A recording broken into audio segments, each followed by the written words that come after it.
Hello दोस्तों, स्वागत है आपका अपने यूट्यूब चैनल डीडीसी लाइव में।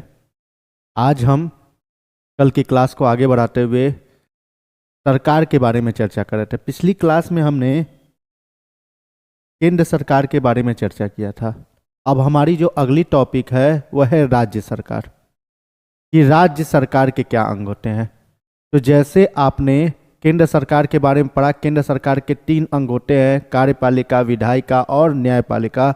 उसी तरह राज्य सरकार के भी 3 अंग हैं, कार्यपालिका, विधायिका और न्यायपालिका। दोनों में कोई अंतर नहीं है, लेकिन इसका जब कार्यपालिका के अंग देखेंगे और केंद्र की कार्यपालिका के अंग देखेंगे तब अंतर समझ में आएगा। लेकिन सरकार के जैसे 3 अंग थे, कार्यपालिका, विधायिका और न्यायपालिका, उसी तरह केंद्र सरकार के भी 3 अंग, कार्यपालिका, विधायिका और न्यायपालिका। तो राज्य सरकार में जब आप कार्यपालिका समझेंगे तो राज्य सरकार की कार्यपालिका का जो सबसे पहला अंग है राज्यपाल।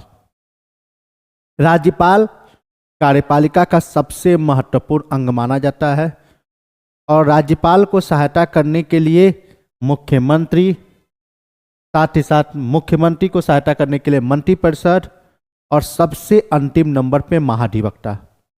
यदि कहा जाए कि राज्य सरकार के कार्यपालिका की 4 महत्वपूर्ण अंग हैं, पहले नंबर पे है राज्यपाल, जो सबसे महत्वपूर्ण माना जाता है। क्यों माना जाता है? क्योंकि ये कार्यपालिका के साथ साथ जब आप आगे पढ़ेंगे विधायिका, राज्य सरकार के दूसरे अंग को, तो राज्यपाल जो होता है वो कार्यपालिका के साथ साथ विधायिका का भी अंग होता है।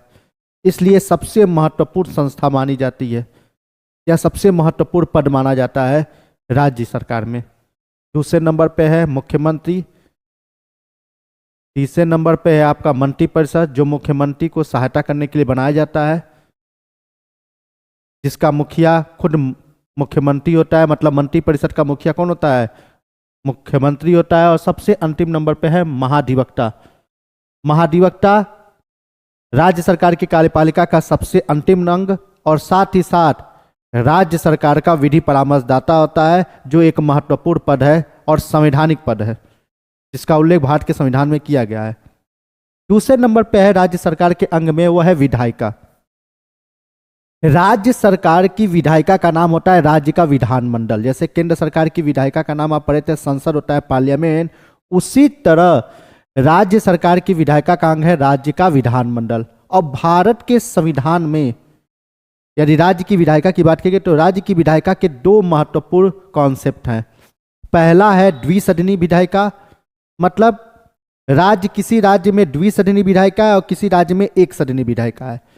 तो जब किसी राज्य में एक सदनी विधायिका होती है, वहां पे राज्य का विधानमंडल अलग तरीके से निर्माण होता है, और जहां पे द्विसदनी विधायिका होती है वहां पे राज्य का विधानमंडल अलग तरीके से निर्माण होता है। मतलब एक सदनी में अलग और द्विसदनी में क्या है? अलग। पहली बात, राज्य सरकार के विधायिका को हम क्या कहते हैं? राज्य का विधानमंडल। और जहां पे एक सदनी विधायिका होगी, जहां पे एक सदनी विधायिका होगी, वहां राज्य का विधानमंडल विधानसभा और राज्यपाल दोनों से मिलकर क्या होगा? तैयार होगा। मतलब जिस राज्य में एक सदनी विधायिका है, उस राज्य में जो राज्य का विधानमंडल होगा वो विधानसभा और राज्यपाल दोनों को सम्मिलित कर दिया जाएगा, दोनों को मिला दिया जाएगा। तो किसका निर्माण हो जाएगा? राज्य का विधानमंडल का। दूसरे नंबर पे है द्विसदनी विधायिका। जहां पे द्विसदनी विधायिका है, मतलब ऐसा राज्य जहां पे 2 सदन है, उसी को कहते हैं द्विसदनी विधायिका। और द्विसदनी विधायिका वर्तमान में मात्र 6 राज्यों में है। उन 6 राज्यों में जब राज्य का विधानमंडल का निर्माण होता है तो सबसे नंबर पहले पे आता है विधान परिषद, दूसरे नंबर पे आता है विधानसभा और तीसरे नंबर पे आता है राज्यपाल। जब इन तीनों को आप शामिल कर देंगे, जब तीनों ये सम्मिलित हो जाते हैं, क्योंकि कोई भी एक संस्था यदि बाहर निकल गई, जैसे आपने केंद्र की विधायिका के बारे में पढ़ा था, संसद के बारे में, तो यदि राज्यसभा को निकाल दोगे तो संसद का निर्माण नहीं होगा, लोकसभा को निकाल दोगे संसद का निर्माण नहीं होगा। उसी तरह यदि जहां पे द्विसदनी विधायिका की कॉन्सेप्ट है, जहां पे द्विसदनी विधायिका है जिस राज्य में, उस राज्य में यदि विधायिका का निर्माण करना है, राज्य के विधानमंडल का निर्माण करना है, तो सबसे पहले नंबर पे विधान परिषद, दूसरे नंबर पे विधानसभा और तीसरे नंबर पे राज्यपाल। और जब तीनों को शामिल कर दिया जाता है तब बन जाता है राज्य का विधानमंडल। और राज्य का विधानमंडल क्या होता है? राज्य सरकार की विधायिका होती है। और विधायिका का सबसे महत्वपूर्ण कार्य क्या है? कानून का निर्माण करना। मतलब राज्य में कोई कानून का निर्माण होता है तो कौन करता है? राज्य का विधान मंडल। जहां पे एक सदनी विधायिका है वहां ये दोनों मिलकर करेंगे, जहां पे द्विसदनी विधायिका है वहां ये तीनों मिलकर करेंगे। और हमारे राज्य का नाम क्या है? उत्तर प्रदेश। हम उत्तर प्रदेश के निवासी हैं। तो उत्तर प्रदेश में कौन सा कॉन्सेप्ट चलता है? द्विसदनी विधायिका का। विधान परिषद, विधानसभा और राज्यपाल आपको तीनों दिखाई देगा। तीसरे नंबर पे है न्यायपालिका। राज्य सरकार का सबसे अंतिम अंग कौन है? न्यायपालिका। न्यायपालिका का मतलब होता है जुडिशरी, न्याय देने वाली संस्था। और राज्य सरकार में दो ऐसी संस्थाएं बनाई गई हैं जिनका कार्य क्या है? न्याय देना। जैसे केंद्र की न्यायपालिका में आपने सर्वोच्च न्यायालय के बारे में पढ़ा था, उसी तरह राज्य सरकार की न्यायपालिका में जो सबसे पहला और सबसे महत्वपूर्ण संस्था है उस संस्था का नाम है उच्च न्यायालय, जिसे हम हाईकोर्ट कहते हैं। इसके लिए बहुत ही अलग अलग अनुच्छेदों में इसके प्रावधानों को बताया गया है, वो अलग बात है, उसको आगे हम समझने की कोशिश भी करेंगे। यहां पे बात आ रही है सिर्फ न्यायपालिका की, राज्य सरकार की न्यायपालिका की। राज्य सरकार की न्यायपालिका के दो महत्वपूर्ण स्तंभ हैं। सबसे पहले नंबर पे उच्च न्यायालय, जो किसी भी राज्य का सबसे बड़ी न्याय की संस्था होती है, कह सकते हैं सबसे बड़ी अपीली न्यायालय होती है किसी भी राज्य की। जैसे उत्तर प्रदेश की सबसे बड़ी अपीली न्यायालय क्या है? इलाहाबाद हाईकोर्ट।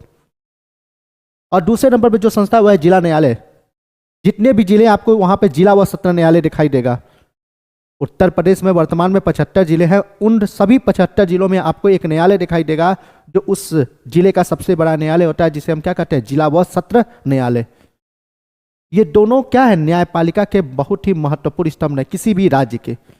जिले की बात होगी तो सबसे बड़ा न्यायालय क्या कहलाता है? जिला व सत्र न्यायालय। और उस राज्य की बात आएगी तो उस राज्य का सबसे बड़ा न्यायालय कौन होता है? हाईकोर्ट, जिसे हम उच्च न्यायालय कहकर पुकारते हैं। और इन दोनों का काम क्या है? भारत के नागरिकों को या उस राज्य के नागरिकों को क्या करना? न्याय देना। यह है न्यायपालिका। मतलब कहा जाए तो राज्य सरकार के तीन अंग हैं, कार्यपालिका, विधायिका और न्यायपालिका, और तीनों के अलग अलग कार्य हैं। विधायिका कानून का निर्माण करेगी, मतलब ये दोनों संस्थाएं क्या है? कानून का निर्माण करेंगी। और वो कानून यदि बन जाएगा तो उन कानूनों को लागू करने की पूरी जिम्मेदारी किसकी होती है? कार्यपालिका की होती है। और सबसे अंतिम नंबर न्याय देने के लिए दो संस्थाएं बनाई गई है किसी भी राज्य में, एक है उच्च न्यायालय और दूसरे नंबर पे है जिला न्यायालय। अगला जो कॉन्सेप्ट है वो है संसदीय व्यवस्था। जैसे हमने अभी इससे पहले क्या पढ़ा? संघीय व्यवस्था के बारे में। और संघीय व्यवस्था क्या क्या मतलब है? केंद्र की संघीय व्यवस्था थी भारत में। अब हमारा जो अगली अवधारणा है भारत के संविधान की, वह है संसदीय व्यवस्था। यह भी किसी न किसी देश से ली गई है। कैसे लिया गया, संविधान सभा के द्वारा क्यों लिया गया, इन सब बातों के बारे में हम लोग समझने की कोशिश करेंगे, जो परीक्षा के दृष्टिकोण से महत्वपूर्ण भी है। सबसे पहला प्रावधान की संसदीय व्यवस्था होती क्या है? संसदीय व्यवस्था का मतलब होता है कानून बनाने वाली संस्था। अभी हम जिस पढ़ रहे थे विधायिका, तो भारत में जो संसदीय व्यवस्था का जो कॉन्सेप्ट है वो ब्रिटेन से लिया गया है। भारत में सबसे पहली बात जो संसदीय, जैसे आप केंद्र की संसदीय व्यवस्था को पढ़ रहे थे, लोकसभा और राज्यसभा, उस संसदीय व्यवस्था का जो कॉन्सेप्ट भारत में लाया गया था संविधान सभा के द्वारा, मतलब संविधान के निर्माताओं के द्वारा, वो कहां से लिया गया था? तो वो लिया गया था आपका ब्रिटेन से। ब्रिटेन देश के संविधान में पहले से ही संसदीय व्यवस्था की कॉन्सेप्ट चली आ रही थी, और उसी कॉन्सेप्ट को, उसी अवधारणा को भारत के संविधान में क्या कर लिया गया? उतार लिया गया। यदि आपसे परीक्षा में पूछा जाएगा कि संसदीय व्यवस्था की अवधारणा किस देश की देन है या किस देश से ली गई है, तो उसका जवाब क्या होगा? ब्रिटेन। क्योंकि ब्रिटेन में पहले से ही दो सदन चले आ रहे थे, एक था हाउस ऑफ लॉर्ड्स और एक था हाउस ऑफ कॉमन। दो महत्वपूर्ण सदन हैं ब्रिटेन में। एक सदन का नाम है हाउस ऑफ लॉर्ड्स, जिसको हम उच्च सदन कहते थे ब्रिटेन में, और एक था हाउस ऑफ कॉमन, जिसको हम निम्न सदन कहते थे। और उसी अवधारणा को संविधान सभा के द्वारा क्या कर दिया गया? भारत के संविधान में उतार लिया गया। और हमारे यहाँ भी दो सदन का निर्माण किया गया। एक सदन का निर्माण किया गया जिसको हम कहते हैं Rajya Sabha, council of the state. ये हमारे केंद्र की संसद की सबसे उच्च सदन या ऊपरी सदन कहलाती है, जिसको हम अपर हाउस भी कहते हैं। और दूसरे नंबर पे लोकसभा, जिसको हम हाउस ऑफ द पीपुल भी कह के पुकारते हैं। ये क्या है? निम्न सदन है। जैसे ब्रिटेन में हाउस ऑफ कॉमन है, उसी तरह भारत में उस सदन का नाम क्या है? लोकसभा, जिसे हम क्या कहते हैं? हाउस ऑफ द पीपल कहते हैं। वही कॉन्सेप्ट है। और उसके साथ साथ ही जैसे ब्रिटेन में हाउस ऑफ द लॉर्ड्स है जो ऊपरी सदन कहलाता है, उसी तरह हमारे देश में राज्यसभा है जिसको हम क्या कहते हैं, अपर हाउस कहते हैं, जिसे हम क्या कहते हैं, अपर हाउस। मतलब फिर से यदि हम इसको समझना चाहें तो दो सदन है, एक है हाउस ऑफ कॉमन जो लोअर हाउस कहलाता है, उसी तरह हमारे यहाँ लोकसभा है, ये भी लोअर हाउस कहलाता है, निम्न सदन कहलाता है। हाउस ऑफ लॉर्ड्स है, उसी तरह हमारे यहाँ क्या है, राज्यसभा है जिसको हम क्या कहते हैं, काउंसिल ऑफ द स्टेट कहते हैं। राज्यसभा ये क्या कहता है, अपर हाउस कहलाता है, ये ऊपरी सदन है। संसदीय व्यवस्था कहाँ से ली गई है, ब्रिटेन से ली गई है। ये एक महत्वपूर्ण अवधारणा थी जो भारत के संविधान में है।